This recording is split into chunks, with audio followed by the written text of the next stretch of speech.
નમસ્કાર મિત્રો, સ્વાગત છે તમારું અમારા યુટ્યુબ ચેનલની અંદર। મિત્રો, પીએમ કિસાન સન્માન નિધિ યોજનાનો 22મો હપ્તો જમા। જી હા મિત્રો, પીએમ કિસાન સન્માન નિધિ યોજનાનો આગામી હપ્તો એટલે કે આવનાર હપ્તો 22મો હપ્તો ટૂંક સમયની અંદર ખેડૂત મિત્રોના બેંક ખાતાના અંદર જમા થવા જઈ રહ્યો છે। જેમાં મિત્રો ગુજરાત સરકાર દ્વારા એક આંકડો બહાર પાડવામાં આવ્યો છે। તેમાં ઉલ્લેખ કરવામાં આવ્યો છે કે ગુજરાતના 12% ખેડૂતોને નહીં મળે 22મો હપ્તો। શું કામે નહીં મળે આ 12% ખેડૂતોને 22મો હપ્તો, એમની વિગતવાર માહિતી વિડીયોમાં આપણે આગળ જોશું। તેમજ મિત્રો 22મો હપ્તો મેળવવા માટે ખેડૂત મિત્રોએ શું શું પગલાં લેવાના રહેશે, શું કરવું પડશે, એમની પણ વિગતવાર માહિતી આપણે જોવાના છે। કારણ કે મિત્રો જે 22મો હપ્તો છે જે ફેબ્રુઆરી મહિનાના એન્ડિંગ સુધીમાં ખેડૂતોના બેંક ખાતાના અંદર જમા થઈ શકે છે।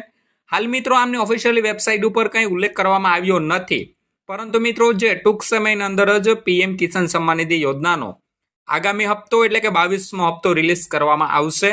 આમની સંપૂર્ણ વિગતવાર માહિતી વિડીયોમાં આપણે આગળ જોશું અને જાણીશું।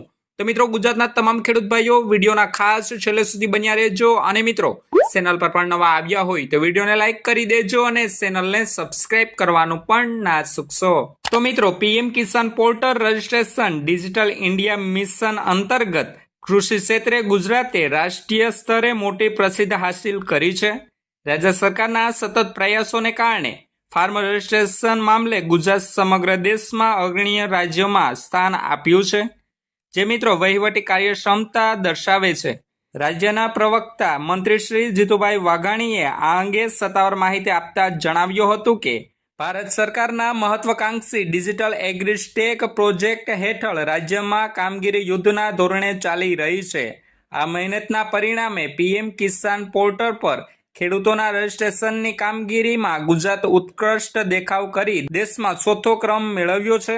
આંકડાકીય વિગતો પર નજર કરીએ મિત્રો તો અત્યાર સુધીમાં રાજ્ય સરકારે 88% ખેડૂતોનું ફાર્મર રજિસ્ટ્રેશન, કેવાયસી તેમજ મિત્રો જમીન દસ્તાવેજો એટલે કે લેન્ડ રેકોર્ડ અપલોડ કરવાની જટિલ કામગીરી સફળતાપૂર્વક પૂર્ણ કરી દીધી છે। આ કામગીરી પૂર્ણ થવાથી આ યોજનામાં પારદર્શિતા આવશે અને મિત્રો ખોટા લાભાર્થીઓ દૂર કરી શકશે। જોકે મિત્રો 88% ખેડૂતોનું રજિસ્ટ્રેશન થયું ત્યારબાદ બાકી રહેલા જે 12% ખેડૂતોનું રજિસ્ટ્રેશન થયું નથી, તો તેમને પીએમ કિસાન સન્માન નિધિ યોજનાનો આગામી હપ્તો એટલે કે 22મો હપ્તો નહીં મળે એ એક મોટો સવાલ છે। તેમજ મિત્રો ખેડૂતોને પારદર્શક રીતે સીધો લાભ મળે તે માટે રાજ્યમાં મોટા પાયે અભિયાન ચલાવવામાં આવ્યું હતું, જેના ફળ સ્વરૂપે રાજ્યમાં કુલ 59 લાખ લાભાર્થીઓએ ફાર્મર રજિસ્ટ્રી પોર્ટલ પર પોતાની નોંધણી કરાવી છે। આ ડેટાબેઝ તૈયાર થવાને કારણે ભવિષ્યમાં ખેડૂતોને વિવિધ સરકારી યોજનાનો લાભ લેવામાં વધુ સરળ અને ઝડપી બનશે। ગુજરાત સરકારની આ ઝડપી અને સચોટ કામગીરીની નોંધ દિલ્હી સુધી લેવાય છે। મંત્રીએ ઉમેર્યું હતું કે રાજ્યની આ કામગીરીથી પ્રભાવિત થઈને ભારત સરકારે ગુજરાતને પ્રોત્સાહન પૂરું પાડ્યું છે। કેન્દ્ર દ્વારા સોશિયલ સેન્ટ્રલ આસિસ્ટન્ટ સ્કીમ હેઠળ રાજ્યને 206 કરોડની વિશેષ નાણાકીય ગ્રાન્ટ ફાળવવામાં આવી છે। તેમજ મિત્રો કેન્દ્ર તરફથી મળેલી આ તોતિંગ રકમનો ઉપયોગ ગુજરાતના કૃષિ ક્ષેત્રના માળખાને વધુ મજબૂત કરવા અને મિત્રો ખેડૂતોની સુખાકારી માટે કરવામાં આવશે। આમ ટેકનોલોજીના ઉપયોગ દ્વારા મિત્રો ગુજરાતે કૃષિ ક્ષેત્રને ડિજિટલ ક્રાંતિની દિશામાં એક મહત્વનું સીમાચિહ્ન સર કર્યું છે। તો મિત્રો બસ આ જ હતી સંપૂર્ણ માહિતી પીએમ કિસાન સન્માન નિધિ યોજનાના આગામી હપ્તા એટલે કે 22મા હપ્તાને લઈને। મિત્રો જેમ મેં આપને આગળ જણાવ્યું એ મુજબ જ ગુજરાતના જે ફાર્મર રજિસ્ટ્રી બાકી છે તેવા 12% ખેડૂતોને નહીં મળે આ 22મો હપ્તો।